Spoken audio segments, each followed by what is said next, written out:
नमस्कार दोस्तों, जय हिंद, वंदे मातरम। दोस्तों, बात करेंगे, अगर आप वाकई में शिक्षक बनना चाहते हैं, सरकारी शिक्षक बनना चाहते हैं, शिक्षक भर्ती की तैयारी कर रहे हैं दोस्तों, यह वीडियो जो है आपके लिए गोल्डन चांस है, गोल्डन वीडियो होने वाला है। क्योंकि यहाँ पर बात करने वाले हैं दोस्तों, बाल विकास एवं शिक्षा शास्त्र के महत्वपूर्ण 50 प्रश्नों की बात करेंगे आपके CDP की बात करेंगे दोस्तों, आपके एग्जाम पैटर्न पर, आपके सिलेबस पर। तो शुरू करते हैं 50 प्रश्नों का महासंग्राम दोस्तों है। ये वीडियो बहुत ही गोल्डन चांस है, सभी प्रश्न अटेंड करके जाइएगा और वीडियो इन तक देखिए और जो भी सपना है ज़रूर पूरा करिए। और ये 50 प्रश्न आपको वन लाइनर यहाँ पे रहने वाले हैं। ऑप्शन आपको इसमें नहीं दिया जा रहा है क्योंकि 50 प्रश्न थे। ये 50 प्रश्न जो डायरेक्टली पूछे जाते हैं दोस्तों। पहला प्रश्न है, बुद्धि के इकाई सिद्धांत किसके प्रतिपादक है दोस्तों? तो बुद्धि के इकाई सिद्धांत के प्रतिपादक आपके स्टर्न एवं जॉनसन हैं। आप लोग स्क्रीनशॉट या नोट्स पाने के लिए टेलीग्राम जरूर ज्वाइन कर सकते हैं और वीडियो को लाइक जरूर कर दीजिएगा दोस्तों। सेकंड प्रश्न क्या है, राष्ट्रीय जीवन में शिक्षा का कार्य क्या होता है? राष्ट्रीय जीवन में शिक्षा का कार्य क्या है दोस्तों? राष्ट्रीय एकता का विकास करना। राष्ट्रीय जीवन में शिक्षा का कार्य होता है राष्ट्रीय एकता का विकास करना होता है। और तीसरा प्रश्न यह है, बुद्धि कार्य करने की एक विधि है, यह किसका कथन है? बुद्धि कार्य करने की एक विधि है दोस्तों, और यह स्टेटमेंट किसका है? तो वुडवर्थ ने कहा है, वुडवर्थ का इसमें स्टेटमेंट है कि बुद्धि कार्य करने की एक विधि है। और चौथा प्रश्न की देख लेते हैं, किस पद्धति में खेल गीतों द्वारा शिक्षा दी जाती है? बहुत ही बेहतरीन प्रश्न, बहुत बार रिपीट हुआ दोस्तों। ऐसी कौन सी पद्धति है जो आपके खेल गीतों द्वारा शिक्षा दी जाती है? तो आपकी किंडरगार्टन पद्धति है दोस्तों। किंडरगार्टन पद्धति द्वारा खेल गीतों द्वारा शिक्षा दी जाती है।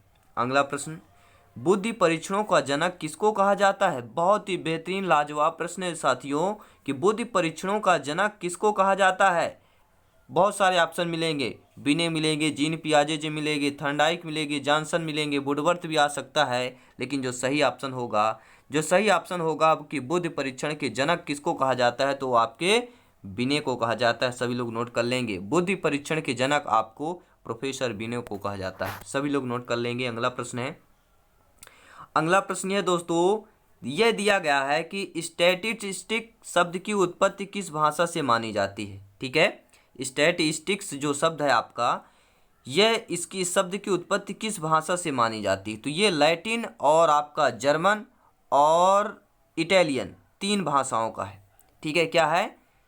स्टैटिस्टिक जो शब्द की उत्पत्ति हुई है दोस्तों, इस भाषा को मानी जाती है लैटिन, जर्मन और इटालियन। ये तीन भाषाओं की उत्पत्ति मानी जाती है। ये तीन भाषाएं सभी लोग नोट कर लेंगे। ठीक है दोस्तों, चलिए अगला प्रश्न देख लेते हैं, जीवन की किस अवस्था को सुखद, वर्षा तथा प्रकाश की अवस्था कहा जाता है? बेहतरीन लाजवाब प्रश्न है दोस्तों कि जीवन की किस अवस्था को सुखद, वर्षा तथा प्रकाश की अवस्था कहा जाता है? तो आपकी वह किशोरावस्था है। किशोरावस्था ऐसी अवस्था है दोस्तों जो जीवन की सुखद तथा प्रकाशमय की अवस्था कहा जाता है। अगला प्रश्न देख लेते हैं। प्रश्न यह है दोस्तों कि मनोविज्ञान के अंतर्गत किसका अध्ययन किया जाता है? मनोविज्ञान के अंतर्गत किसका अध्ययन किया जाता है दोस्तों? तो अभिवृत्तियों और रुचियों और अभिक्षमताओं का अध्ययन किया जाता है दोस्तों। बेहतरीन लाजवाब प्रश्न है कि मनोविज्ञान के अंतर्गत किसका अध्ययन किया जाता है? तो अभिवृत्तियों, रुचियों और अभिक्षमताओं का अध्ययन किया जाता है। जय हिंद, वंदे मातरम दोस्तों। सभी लोग, आप लोग भावी अध्यापक अध्यापिकाएं हैं। प्रश्न यह है दोस्तों अगला, सभी लाजवाब प्रश्न है, चार ऑप्शन नहीं, केवल एक ही डायरेक्टली आपको आंसर बताया जा रहा है। तो ये सभी प्रश्न इंपॉर्टेंट है। मनोविज्ञान को आरंभ में क्या कहा जाता था? दोस्तों, जो मनोविज्ञान है इसको आरंभ में क्या कहा जाता था? ठीक है, मनोरथ का विज्ञान, सहपाठी का विज्ञान, वैज्ञानिकों का विज्ञान या आत्मा का विज्ञान दोस्तों। तो मनोविज्ञान को आरंभ में जो कहा जाता था वह बहुत ही सुविशिष्ट आपका शब्द है, एक लाइन है, आत्मा का विज्ञान। आत्मा का विज्ञान दोस्तों, मनोविज्ञान को आरंभ में आत्मा का विज्ञान कहा गया था। शिक्षा क्या है दोस्तों? अगर प्रश्न आ जाता है कि शिक्षा क्या है, तो जीवन पर्यंत चलने वाली एक प्रक्रिया है। शिक्षक क्या है? शिक्षा क्या है दोस्तों? शिक्षक नहीं, ठीक है, शिक्षा की बात की गई है, टीचिंग की बात की गई है। तो शिक्षा एक जीवन पर्यंत चलने वाली एक प्रक्रिया है दोस्तों। गेस्टाल्टवादियों ने अधिगम का कौन सा सिद्धांत दिया था? तो गेस्टाल्टवादियों ने अधिगम का कौन सा सिद्धांत दिया था? तो अंतर्दृष्टि का सिद्धांत दिया था। सभी लोग नोट कर लेंगे दोस्तों, गेस्टाल्टवादियों ने कौन सा सिद्धांत दिया था? तो आपके अंतर्दृष्टि का सिद्धांत दिया था। और किंडरगार्टन शिक्षण पद्धति का विकास किसने किया था? तो सभी लोग जानते हैं, किंडरगार्टन शिक्षण पद्धति का जो विकास था वह आपके फ्रोबेल ने किया था। सभी लोग नोट कर लेंगे। जय हिंद सभी मित्रों का दोस्तों। लाजवाब प्रश्न है, लाजवाब। ये 50 प्रश्न बेहतरीन हैं, देखने को एक लाइन में लगेंगे, लेकिन ये सिलेक्शन वाले प्रश्न है दोस्तों कि प्रतिभाशाली बालक की इंद्रियां किस प्रकार की होती है। जो बच्चे, जो बालक बालिकाएं प्रतिभाशाली होते हैं, उनकी इंद्रियां जो है, प्रतिभाशाली बालक की इंद्रियां किस प्रकार की होती है दोस्तों? सभी लोग नोट कर लीजिएगा, बेहतरीन लाजवाब प्रश्न है। तो प्रतिभाशाली यानी प्रतिभावान प्रश्न है दोस्तों। आप लोग प्रतिभाशाली हैं, आप लोग प्रतिभावान हैं, आप क्योंकि आप लोग भावी अध्यापक अध्यापिकाएं हैं। प्रतिभाशाली बालक की जो इंद्रियां होती हैं वह तीव्र प्रवृत्ति की होती हैं, तीव्र प्रकार की होती हैं। कैसी होती हैं, किस प्रकार की? तीव्र होती हैं। तीव्र आप लोग समझ पा रहे हैं। अगला प्रश्न देखेंगे, अगला प्रश्न देखेंगे, वर्तमान में मनोविज्ञान को कहा जाता है। देखिए, प्रथम में शुरू में मनोविज्ञान को आत्मा का विज्ञान कहा, लेकिन वर्तमान में प्रेजेंट टाइम में जो मनोविज्ञान को क्या नाम दिया गया है, या किस नाम से जाना जाता है, या क्या माना जाता है? तो वर्तमान में मनोविज्ञान आपका व्यवहार का विज्ञान के नाम से जाना जाता है। ये महत्वपूर्ण प्रश्न है। पहले आपका आत्मा का विज्ञान, अब जो प्रेजेंट टाइम में है वर्तमान में व्यवहार का विज्ञान जाना जाता है मनोविज्ञान का। अगला प्रश्न देखेंगे, बालकों के प्रयास की इच्छा जीवित रखिए, यह किसका कथन है दोस्तों? बालकों के प्रयास की इच्छा जीवित रखिए, यह आपके जेम्स का कथन है। और अगला देखेंगे, अपराधी प्रवृत्ति वाले बालक के लिए उपयुक्त विधि कौन सी होती है? जो बालक अपराधी क्या होते हैं, प्रवृत्ति वाले होते हैं, ऐसे बालक छांट के देखिए। जो बालक अपराधी प्रवृत्ति के होते हैं उनके लिए उपयुक्त विधि सबसे बेहतरीन होती है उपचारात्मक विधि हो जाएगी, यानी कि सभी लोग समझ पा रहे होंगे। अगला प्रश्न देखेंगे, बाल मनोविज्ञान में किसका अध्ययन किया जाता है? जब भी बात आपके बाल मनोविज्ञान की बात की जाती है दोस्तों, तो बाल मनोविज्ञान में आपके बालक के जन्म से पूर्व गर्भावस्था से लेके किशोरावस्था तक का आपका अध्ययन किया जाता है। कब? जो बाल मनोविज्ञान होता है उसमें आपका बालक के जन्म से पूर्व गर्भावस्था से लेके किशोरावस्था तक का यहाँ पे ज्ञान किया जाता है। यही आपका बाल मनोविज्ञान होता है। अगला प्रश्न देख लेते हैं, क्या है कि पाठ्यक्रम कैसा होना चाहिए दोस्तों? बहुत ही बेहतरीन लाजवाब प्रश्न है कि पाठ्यक्रम कैसा होना चाहिए। देखिए, पाठ्यक्रम जो है शिक्षा व्यवस्था, परीक्षा प्रणाली और समाज एवं परिवेश के अनुरूप होना चाहिए। शिक्षा व्यवस्था के अनुरूप, परीक्षा प्रणाली और समाज एवं परिवेश के अनुरूप पाठ्यक्रम होना चाहिए। अगला प्रश्न देख लेते हैं, शिक्षा ही राष्ट्रीय एकता का आधार है, यह कथन किसका है? स्टेटमेंट किसका है दोस्तों? शिक्षा ही राष्ट्रीय एकता का आधार है, तो यह जवाहरलाल नेहरू का कथन है। सभी लोग नोट कर लेंगे। शायद ये स्टेटमेंट, कथन, परिभाषा आप लोगों ने अभी तक ना पढ़ा होगा, ना स्टडी किया होगा, लेकिन आज जरूर आप जायसवाल कोचिंग सेंटर के माध्यम से पढ़ने जा रहे हैं, क्योंकि सिलेक्शन का दूसरा नाम दोस्तों जायसवाल सर हैं, जायसवाल कोचिंग सेंटर है, क्योंकि यहाँ पे आपके सिलेबस के आधार पर ही प्रश्नों कराया जाता है। शिक्षा ही राष्ट्रीय एकता का आधार है दोस्तों, यह कथन किसका है, स्टेटमेंट किसका है? तो आपके जवाहरलाल नेहरू का है। नोट करते जाइएगा दोस्तों। प्रेरणा शब्द का मनोवैज्ञानिक अर्थ क्या होता है? जब भी प्रेरणा शब्द की बात की जाती है दोस्तों, प्रेरणा शब्द का मनोवैज्ञानिक अर्थ क्या होता है? देखिए, प्रेरणा शब्द बहुत ही इंपॉर्टेंट है, बच्चों के लिए, शिक्षकों के लिए है, सभी अभिभावकों के लिए है, आम व्यक्तियों के लिए है, पब्लिक के लिए है। तो प्रेरणा शब्द जो मनोवैज्ञानिक अर्थ होता है वह होता है आंतरिक योजना। क्या होता है? प्रेरणा कहाँ से मिलती है? अपने अंतर आत्मा से मिलती है। अंतरात्मा से मिलने वाली प्रेरणा मनोवैज्ञानिक के अर्थ में इन्हें आंतरिक उत्तेजना बोला जाता है दोस्तों। अगला प्रश्न देख लेते हैं, क्या है? प्रतिभाशाली बालकों में किस अवस्था के लक्षण शीघ्र दृष्टिगोचर होते? देखिए, प्रतिभाशाली बालक कैसे हों? प्रतिभाशाली बालक हो तो किस अवस्था के लक्षण शीघ्र दृष्टिगोचर होते हैं? देखिए, प्रतिभाशाली बालक हैं और उसमें जो है लक्षण जो आपके शीघ्र दृष्टिगोचर होते हैं, सभी लोग जानते हैं, भटकने वाली अवस्था किशोरावस्था होती है। भटकने वाली अवस्था किशोरावस्था होती है, राइट आंसर हो जाएगा। और अगला प्रश्न क्या कह रहा है दोस्तों? खेल खेल में ज्ञान प्रदान करने वाली पद्धति कौन सी है? खेल खेल में ही ज्ञान प्रदान कर दी जाए तो ऐसी पद्धति आपकी मॉन्टेसरी पद्धति है दोस्तों। खेल खेल में ज्ञान प्रदान हो जाए ऐसी पद्धति का नाम है आपका मॉन्टेसरी पद्धति दोस्तों। और खेल का समान अर्थ क्या है दोस्तों? जब भी बात खेल की बात की जाती है तो बच्चों में एक उत्सुकता, अलग ही उत्सुकता होती है दोस्तों। तो खेल का जो समान अर्थ जनरल पूछा जाए, जनरल मीन्स इसका क्या होता है? तो चित्त की उमंग होता है। खेल का समान अर्थ आपके शिक्षण शास्त्र में चित्त की उमंग होता है। अगला प्रश्न देख लेते हैं। प्रश्न क्या पूछा जा रहा है? सभी प्रश्न लाजवाब हैं, आपके सिलेबस के आधार पर हैं और सिलेक्शन की दृष्टि से दोस्तों सभी प्रश्न इंपॉर्टेंट हैं। खेल का समान अर्थ आप सभी लोग समझ गए हैं कि चित्त की उमंग होता है। सीखना विकास की प्रक्रिया है, यह किसका कथन है? तो सीखना विकास की प्रक्रिया है, यह आपकी वुडवर्थ का कथन है। और प्रतिभावान छात्र की बुद्धि लब्धि होती है। वेरी वेरी महत्वपूर्ण आपका प्रश्न है, क्योंकि बुद्धि लब्धि से एक जरूर प्रश्न आता है। और मैं हमेशा कहता हूँ भैया IQ बराबर क्या होता है आपका? IQ बराबर होता है आपका, क्या होता है? सभी लोग कमेंट करेंगे दोस्तों। देखिए कन्फ्यूजन होता है, बहुत से बच्चे बोलते हैं मानसिक आयु बटे आपकी वास्तविक आयु होती है और मल्टीप्लाई 100 होती है। ये बिल्कुल सही सूत्र है। मानसिक आयु ऊपर लिखना है, वास्तविक आयु नीचे लिखना, मल्टीप्लाई 100 कर देना है, बच्चे का IQ लेवल चेक हो जाएगा। तो प्रतिभावान छात्र की बुद्धि लब्ध होती है 140 से ऊपर होती है, 140 प्लस होती है दोस्तों, सभी लोग नोट कर लेंगे। अगला क्या है?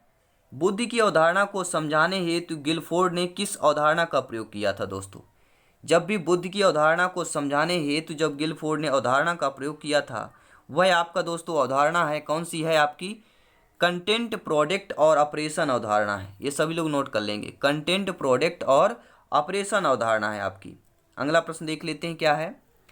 परिवर्तन की अवस्था किसको कहा गया? बेहतरीन लाजवाब प्रश्न है दोस्तों। ये प्रश्न अगर ऑप्शन पे होते ना तो आप लोगों का दिल क्या बोलते हैं, गदगद हो जाता दोस्तों कि वाकई में क्या बेहतरीन तैयारी चल रही है, क्या बेहतरीन प्रश्न है दोस्तों। परिवर्तन की अवस्था किसको कहा गया है? किशोरावस्था को ही कहा गया है। और जीवन के किस काल को तूफान तथा संघर्ष की अवस्था कहा गया है? प्रश्न बदलेगा लेकिन उत्तर वही रहेगा, उत्तर वही रहेगा, आंसर वही रहेगा। परिवर्तन की अवस्था किशोरावस्था को कहा जाता है। और जीवन के किस काल को तूफान तथा संघर्ष भरा जो अवस्था होती, तूफान संघर्ष भरी अवस्था आपका किशोरावस्था ही होती है दोस्तों। लाजवाब प्रश्न। जय हिंद, वंदे मातरम सभी दोस्तों का। दोस्तों प्रश्न अगला आ चुका है, स्क्रीन पर है कि किसको 20वीं शताब्दी को बालक की शताब्दी कहा जाता है? लाजवाब प्रश्न है दोस्तों, ध्यानपूर्वक देखिएगा, प्रश्नों को देखिएगा। किसको 20वीं शताब्दी को बालक की शताब्दी कहा जाता है दोस्तों? एडलर ने लिखा है, एडलर ने कहा है कि किसको 20वीं शताब्दी को बालक की शताब्दी कहा जाता है? तो एडलर को कहा जाता है, एडलर को 20वीं शताब्दी को बालक की शताब्दी कहा जाता है। सभी लोग नोट कर लेंगे। प्रश्न इंपॉर्टेंट है क्योंकि सभी प्रश्न सिलेक्शन के दृष्टि से इंपॉर्टेंट है। वाकई में मेहनत करना चाहते हैं और गवर्नमेंट टीचर बनना है भैया, तो इस सबका सपना होता है, सभी शिक्षक का सपना होता है, तो प्रश्न भी सभी इंपॉर्टेंट है। शिक्षक की सफलता का रहस्य क्या है दोस्तों? शिक्षक की सफलता का रहस्य केवल मनोविज्ञान का ज्ञान है, फिजिकोलॉजी का ज्ञान है दोस्तों। फिजिकोलॉजी अगर का ज्ञान है आपका हर शिक्षक के लिए, तो शिक्षक का सफलता ही होता है मनोविज्ञान का ज्ञान, यानी फिजिकोलॉजी। और मानसिक स्वास्थ्य विज्ञान को आरंभ करने का श्रेय किसका जाता है? मानसिक स्वास्थ्य विज्ञान को आरंभ करने का श्रेय आपके C.W. बियर्स को जाता है। और बाल्यावस्था कौन से वर्ष तक होती है? सभी लोग जानते हैं बाल्यावस्था का जो होता है 5 से 12 वर्ष तक होता है। 12 से जो आपका 18 वर्ष जो होता है वह सभी लोग जानते हैं आपका किशोरावस्था का काल कहलाता है। और 18 से जो 60 वर्ष का होता है सभी लोग जानते हैं प्रौढ़ावस्था कहलाता है। ठीक है दोस्तों। और 60 से ऊपर वाला आपका वृद्धावस्था जो चल जाता है, ठीक है, वृद्धावस्था का काल कहलाता है। तो बाल्यावस्था का काल 5 से 12 वर्ष होता है। शिक्षा को मनुष्य और संपूर्ण समाज का निर्माण करना है, यह किसका कथन है दोस्तों? देखो, शिक्षा को मनुष्य तथा समाज का पूर्ण निर्माण करना है, यह कथन या स्टेटमेंट डॉक्टर राधाकृष्णन का है, जो कि आप सभी लोग जानते हैं हमारे देश के एक माननीय है दोस्तों आपके। शिक्षा को मनुष्य और संपूर्ण समाज का निर्माण करना है, तो यह कथन किसका है? डॉक्टर राधाकृष्णन जी का है दोस्तों। और अगला प्रश्न है, दोहराने की प्रवृत्ति किस अवस्था में होती है? देखिए, दोहराता, जब बच्चा दोहराता है, फोटोकॉपी करता है, ये एक बात नोट कर लीजिएगा, बच्चा फोटोकॉपी करता है यानी बच्चा दोहराता है, तो वह आपकी कौन सी अवस्था कहलाती है? वह आपकी शैशवावस्था ही है। जी हाँ दोस्तों, फोटोकॉपी बच्चा करता है। सहसावस्था काल 0 से लेकर 5 वर्ष तक होता है। बच्चा प्रतिक्रिया करता है दोस्तों। जी हाँ, दोहराने की प्रवृत्ति करेगा। अगर आप एक हाथ ऊपर करेंगे तो बच्चा भी एक हाथ ऊपर करता है। अगर आप एक पैर ऊपर करेंगे तो बच्चा भी ऊपर करता है। वह बच्चा कौन से बच्चे करते हैं? जो सहसावस्था में होते हैं, यानी जिनको आयु 0 से लेकर 5 वर्ष तक होती है। अगला प्रश्न देख लेते हैं दोस्तों। मनोविज्ञान की प्रथम प्रयोगशाला कब स्थापित हुई थी? सभी लोग नोट कर लेंगे, बेहतरीन लाजवाब प्रश्न है दोस्तों। मनोविज्ञान की प्रथम प्रयोगशाला, प्रथम आपका लैब की बात की गई है तो स्थापित आपकी जर्मनी में हुई थी, सन 1879 में हुई थी। सभी लोग नोट कर लेंगे कि मनोविज्ञान की प्रथम प्रयोगशाला स्थापित हुई आपके सन 1879 में, वो भी आपकी जर्मनी में स्थापित हुआ था। खेल के पूर्व अभिनय सिद्धांत का प्रतिपादन किसने किया था? खेल के पूर्व अभिनय सिद्धांत का प्रतिपादन आपके मॉलब्रेन्स ने किया था दोस्तों। देखिए, अभिनय की जब भी बात आती है खेल से संबंधित तो ब्रेन से संबंधित जाता है, और ब्रेन में जो जाता है वही आपका मॉलब्रेन होता है दोस्तों। तो आप लोग खेल के पूर्व अभिनय का सिद्धांत प्रतिपादन करने वाले आपके महान वैज्ञानिक मॉलब्रेन्स थे। अगला प्रश्न देखेंगे। संक्रिया उत्पाद, त्रिआयामी और संज्ञा संरचना, इनमें से गिलफोर्ड ने कौन सा बुद्धि सिद्धांत किया था दोस्तों? लाजवाब प्रश्न है। थोड़ा मैं जूम करूंगा क्योंकि आंसर भी हमको देखना है। आंसर यह देखना दोस्तों, मैं आपको बता देता हूं कि संक्रिया उत्पाद, त्रिआयामी और प्रज्ञा संरचना में इनमें से गिलफोर्ड ने कौन सा बुद्धि का सिद्धांत किया था? तो जो आपके गिलफोर्ड है दोस्तों, संक्रिया उत्पाद, त्रिआयामी, प्रज्ञा संरचना, ये तीनों बुद्धि का सिद्धांत किया था आपके गिलफोर्ड ने। सभी लोग नोट कर लेंगे, कई बार आ सकता है। संक्रिया उत्पादन सिद्धांत का प्रयोग किसने किया था? ठीक है, संरचना किसने की थी? ये बुद्धि के सिद्धांत है आपके। संक्रिया उत्पाद बुद्धि का सिद्धांत है, गिलफोर्ड का है। त्रिआयामी बुद्धि का सिद्धांत है, गिलफोर्ड का है। प्रज्ञा संरचना ये भी बुद्धि का सिद्धांत है। इनके आपके रचनाकार कौन है? प्रतिपादक आपके गिलफोर्ड है। और सीखने के सफल अनुभव अधिक सीखने की प्रेरणा देते हैं, किसका कथन है? तो भैया, जब भी सफलता अनुभव होती है उसमें एक क्या है, एक फ्रेंडली शब्द आ जाता है। जब भी सफलता अनुभव की बात की जाती है एक फ्रेंडली शब्द आता है। तो हम सभी लोग जानते हैं दोस्तों, सीखने के सफल अनुभव, देखिए जब कोई सीखता है उस पर सफल होता है अनुभव के साथ, तो वह क्या होता है? एक हैंडसम बंदा बन जाता है। हैंडसम बंदा या बंदी बन जाता है दोस्तों। तो सीखने के सफल अनुभव अधिक सीखने की प्रेरणा देके हैं, यह कथन आपका फ्रेंडसन होगा। जब बंदा देखिए हैंडसम हो जाता है तो फ्रेंडसन, हैंडसम फ्रेंडसन, ये केवल ट्रिक के लिए उपयोग किए गई है भाषा दोस्तों। तो सीखने के सफल अनुभव अधिक सीखने की प्रेरणा देते हैं, यह स्टेटमेंट, यह कथन आपके फ्रेंडसन का है।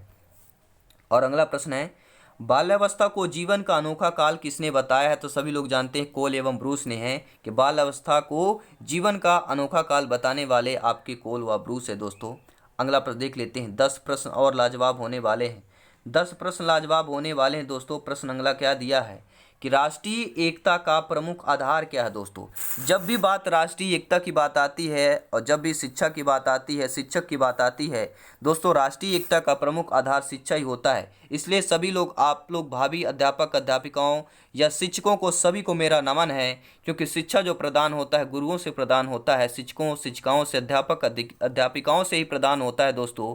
क्योंकि सबसे दूसरी माता शिक्षक ही होते हैं। बालक का पहली माता तो सभी लोग जानते हैं, लेकिन दूसरी माता आपका शिक्षक और शिक्षिकाएं ही होती हैं। तो राष्ट्रीय एकता का प्रमुख आधार होता है, शिक्षा ही होता है।